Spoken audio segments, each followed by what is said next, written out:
तो वेलकम दोस्तों, फिर से आप सभी के चैनल होमकमिंग स्टूडियोज़ में। हाँ, पता है बहुत दिनों के बाद, लिटरली बहुत दिनों के बाद मैं फिर से वीडियो ला रहा हूँ, तो उसके लिए सॉरी एकदम से। तो यार जूते पड़ेंगे मुझे, क्या छोड़िए। तो आज की इस वीडियो का टॉपिक है द ऑरिजिन ऑफ स्कॉर्पियन। तो वीडियो इंटरेस्टिंग होने वाला है, ऑब्वियसली बने रहिए हमारे साथ टिल द एंड। तो चलिए वीडियो को स्टार्ट करते हैं। तो स्कॉर्पियन के ओरिजिन से पहले मैं आप लोगों को ये बता देता हूँ कि एक्चुअली स्कॉर्पियन का बहुत सारे वर्जन्स है, और वो है monster scorpion, Sam Scorpio, Jim Evan scorpion, Elaine Coll scorpion, Carmela black scorpion, and इन सब में से सबसे जो इम्पोर्टेंट जिसे स्टैन ली ने क्रिएट किया है under the Marvel cinematic universe, sorry cinematic नहीं, मार्वल यूनिवर्स, वो है मैकडोनाल्ड गार्गन स्कॉर्पियन। यानी तो आज की इस वीडियो में हम सिर्फ मैकडोनाल्ड गार्गन का जो स्कॉर्पियन वर्जन है उसके बारे में बात करेंगे, क्योंकि इसे स्टैन ली ने क्रिएट किया है और यही सबसे इंपॉर्टेंट स्कॉर्पियन वर्जन है इन दी मार्वल यूनिवर्स। तो चलिए अब वीडियो स्टार्ट हो चुका है, एक्चुअली क्या बोल रहा हूँ। और एक इंटरेस्टिंग फैक्ट, मार्वल यूनिवर्स में मैक गार्गन को सिर्फ स्कॉर्पियन के रूप से ही हम नहीं जानते, उसे हम जानते हैं वेनम के रूप से भी। वो मैं बाद में बताऊँगा, फिलहाल स्कॉर्पियन के बारे में बात कर लेते हैं। तो मैक गार्गन का डेब्यू हुआ था in the amazing Spiderman issue 19, जो रिलीज़ हुआ था दिसंबर 1964 में। और एज ए स्कॉर्पियन, मेरा मतलब एज स्कॉर्पियन उसे दिखाया गया था in the amazing Spiderman issue 20, जो रिलीज़ हुआ था जनवरी 1965 में। और इस कैरेक्टर का क्रिएटर है Stan Lee sir and Steve Ditko sir. तो जे जोना जेमसन ने मैक गार्गन को हायर किया था एज ए प्राइवेट इन्वेस्टिगेटर, ताकि वो ये पता कर सके कि कैसे पीटर पार्कर स्पाइडरमैन की इतनी अच्छी फ़ोटोज़ लेता है। पर पीटर पार्कर का जो स्पाइडर सेंस है उसकी मदद से पीटर ने ये पता लगा लिया कि कोई उसे फॉलो कर रहा है, और उसने मैक गार्गन को रंगे हाथों पकड़ लिया। और जे जोना जेमसन का जो प्लान था वो कम्प्लीटली फेल हो गया। पर आप लोगों को तो पता ही है कि जे जोना जेमसन एकदम पहले से ही स्पाइडरमैन के अगेंस्ट है, और इसीलिए वो एक तरफ स्पाइडरमैन को हराना चाहता था और दूसरी तरफ वो पीटर पार्कर को पकड़ना चाहता था कि कैसे वो इतनी अच्छी फ़ोटोज़ लेता है स्पाइडरमैन की। और इसीलिए जे जोना जेमसन ने मैक गार्गन को एज ए सब्जेक्ट ले गया टू एन एक्सपेरिमेंट जो हो रहा था अंडर डॉक्टर फार्ले स्टिलवेल के अंडर। तो उस एक्सपेरिमेंट का जो बेसिस है वो है किसी सब्जेक्ट को कुछ एनिमलिस्टिक इंस्टिंक्ट्स प्रोवाइड करना, मतलब किसी भी एनिमल्स का जो पावर है वो उस सब्जेक्ट को देना। और शायद आप लोगों को ये बात पता होगा कि नेचुरली एक स्कॉर्पियन हावी होता है स्पाइडर्स के ऊपर, मतलब एक स्कॉर्पियन अपने सोर्स ऑफ फूड के लिए स्पाइडर्स को मारते उसे खाते हैं। बेसिकली जो मैं बताना चाहता हूँ that scorpions are the predators of spiders.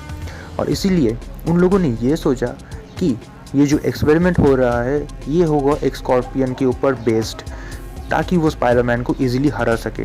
और इसीलिए मैक गार्गन को इस एक्सपेरिमेंट में दिया गया एक स्कॉर्पियंस का पावर, उसके जैसे इंस्टिंक्ट्स और रिफ्लेक्सेस। उसके साथ ही उसे दिया गया एक मैकेनिकल टेल और एक आर्मर। और इस एक्सपेरिमेंट की वजह से उन लोगों ने स्पाइडरमैन को एक बार नहीं बल्कि 2 बार हरा दिया था। पर कुछ ही दिनों बाद मैक के अंदर कुछ चेंजेस आने शुरू हो गए थे, क्योंकि उसके साथ जो एक्सपेरिमेंट किया गया था उसकी वजह से उसमें कुछ म्यूटोजेनिक चेंजेस आने शुरू हो गए थे। मतलब वो अपने आप में नहीं था, उसके सर पे जो स्कॉर्पियन का इंस्टिंक्ट्स होता है या फिर जो रिफ्लेक्स जो पावर्स होता है वो इतना हावी हो गया था कि वो जे जोना जेमसन के अगेंस्ट चला गया। और इसी वजह से जे जोना जेमसन भी थोड़ा, मतलब होता है ना, कोई आपको मारने को आएगा, आप थोड़ी ना खामोश बैठेंगे, मतलब डर तो लगेगा ही। कहाँ ऑफ टॉपिक बात कर रहा हूँ, छोड़िए। तो स्कॉर्पियन ने तभी से स्पाइडरमैन और जे जोना जेमसन को एज ए एनिमी देखना शुरू कर दिया, और स्पाइडरमैन और स्कॉर्पियन के बीच जो थर्ड बैटल हुआ उस बैटल में अल्टीमेटली स्पाइडरमैन जीत गया। उसके बाद स्कॉर्पियन को हायर किया गया था बाय ए स्पाई रिंग, या फिर कह सकते हैं ग्रुप ऑफ स्पाइज, ताकि वो फॉलो कर सके शैरन कार्टर को, जो कि है एक शील्ड एजेंट। पर अल्टीमेटली कैप्टन अमेरिका ने उसे हरा दिया, मेरा मतलब स्कॉर्पियन को हरा दिया। अमेरिका।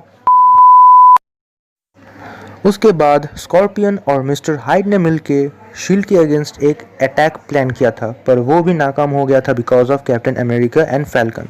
उसके बाद स्कॉर्पियन को प्रिजन में डाल दिया गया और प्रिजन से वो छूट गया because of his good behaviour. और उसके बाद स्कॉर्पियन फिर से स्पाइडरमैन को हंट करना शुरू कर दिया। स्पाइडरमैन को ढूंढने के बाद उसने उसे एक सीमेंट वैट पे डाल दिया ताकि वो उसे वहाँ पे मार सके, पर उसे बाद में ये पता चला कि स्पाइडरमैन उस हादसे में बच गया और ये बात स्कॉर्पियन को और भी गुस्सा दिला दिया। यस। इसके बाद स्कॉर्पियन मिलता है जैकल के साथ, जो कि स्पाइडरमैन का एग्जैक्ट लोकेशन बताता है स्कॉर्पियन को, और वो पहुंचता है एक हॉस्पिटल में क्योंकि पीटर पार्कर और आंट मे तब थे एक हॉस्पिटल रूम में, और स्पाइडरमैन के रूप में ना होने की वजह से स्कॉर्पियन ने पीटर को नहीं पहचाना और वो आंट मे को फोर्स करने लगा कि वो शायद जानता है कि स्पाइडरमैन कहाँ है, और इसीलिए आंट मे के ऊपर स्कॉर्पियन थोड़ा फास्ट एंड फ्यूरियस मेरा मतलब फ्यूरियस हो गया और पीटर को ये बात पसंद नहीं आया, उसे गुस्सा आया और वो तुरंत स्पाइडरमैन का सूट पहन के आ गया और स्कॉर्पियन को वहाँ से भगा दिया, मेरा मतलब हरा के भगा दिया। तो ये था एक्चुअली स्कॉर्पियन का जो स्पाइडरमैन के साथ इनकाउंटर से उसके बारे में कुछ बातें। और अब आते हैं वेनम का, जो मैंने बताया था पहले वीडियो के एकदम पहले। तो मैक गार्गन को हम सिर्फ स्कॉर्पियन के रूप से ही नहीं जानते, उसे हम जानते हैं द थर्ड होस्ट या फिर कह सकते हैं the third clone of Venom symbiote. जी हाँ, वेनम सिम्बियोट मैक गार्गन के साथ भी बॉन्ड हो चुका है और कुछ ही टाइम के बाद वो सिम्बियोट मैक गार्गन को छोड़ देता है और फिर उसे मिलता है the advanced scorpion suit with a tail, जिससे वो एसिड को मतलब थ्रो कर सके या फिर स्प्लैश कर सके या फिर कुछ कर सके, हम समझ रहे हैं ना। तो ये था प्रीटी मच अबाउट स्कॉर्पियन का ओरिजिन के बारे में। तो अभी बात करते हैं स्कॉर्पियन जिन जिन टीम्स में था। तो वो है Savage 6, Alchemax, Masters of Evil, Thunderbolts, Dark Avengers, Sinister 12, और इन सब में सबसे फेमस और सबसे इम्पोर्टेंट, यस ठीक ही सोचा आप लोगों ने, दिस सिनिस्टर 6। तो अब चलिए बात करते हैं स्कॉर्पियंस के पावर के बारे में। वो है super human strength, speed, agility, stamina, durability and reflexes. और एक स्कॉर्पियन में जो जो रिफ्लेक्स या फिर जो जो सेंस इंस्टिंक्ट्स होता है वो सब कुछ है। उसके अलावा उसके पास था एक आर्मर जिसको बहुत ही ड्यूरेबल कह सकते हैं, और उसके साथ जुड़ा हुआ था एक साइबरनेटिक टेल जो कि एक वेपन एज वेल एज क्या वेपन की तरह ही काम करता है वो। और एक बात, वो स्पाइडरमैन या फिर वेनम की तरह, स्पाइडरमैन की नहीं वेनम की तरह मोस्ट ऑफ द सर्फेसेस पे क्लाइम कर सकता है। मैंने मोस्ट ऑफ द कहा, हर एक सर्फेसेस नहीं कहा, मोस्ट ऑफ द सर्फेसेस पे वो क्लाइम कर सकता है। तो ये था the origin of scorpion. Hope आप सभी को ये वीडियो अच्छा लगा तो लाइक, सब्सक्राइब, शेयर, कमेंट ज़रूर करना यार। फ्री के चीज़ें हैं, कर लो यार, कर दो। पैसा तो खर्च नहीं होगा आप लोगों का, मुझे भी थोड़ा मोटिवेशन मिल जाएगा, मैं भी थोड़ा खुश हो जाऊंगा देख के। यार प्यार दो मेरे चैनल को, मेरे वीडियोस को, और सबसे इम्पोर्टेंट मुझे कमेंट सेक्शन में हमेशा बताते जाना कि मैं नेक्स्ट वीडियो किस कैरेक्टर के ओरिजिन के ऊपर लाऊं। तो मिलते हैं नेक्स्ट वीडियो में, तब तक के लिए बाय बाय दोस्तों। योगेश चल भाई चल, थैनोस ने फ़ोन किया है।